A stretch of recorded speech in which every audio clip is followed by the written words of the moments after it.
بسم اللہ الرحمن الرحیم۔ السلام علیکم۔ سیگمنٹ قصہ انبیاء میں ہوں منیبہ اختر۔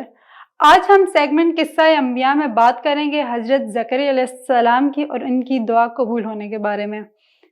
حضرت زکریا علیہ السلام ایک نیک اور پرہیزگار نبی تھے۔ وہ بہت بوڑھے ہو چکے تھے اور ان کی بیوی بانجھ تھی۔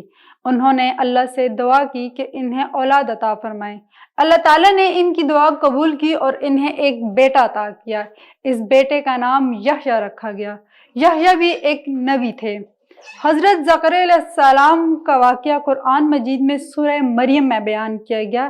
اس میں بتایا گیا کہ حضرت زکریا علیہ السلام اپنی عبادت کے لیے بہت وقت مسجد میں گزارتے تھے۔ ایک دن جب وہ نماز پڑھ رہے تھے تو انہیں اللہ نے حکم دیا کہ وہ ایک بیٹا کرنے والے ہیں۔ حضرت زکریا علیہ السلام نے اللہ سے پوچھا، یہ کیسے ممکن ہے جبکہ میری بیوی تو بانجھ ہے اور میں بہت بوڑھا ہو چکا ہوں؟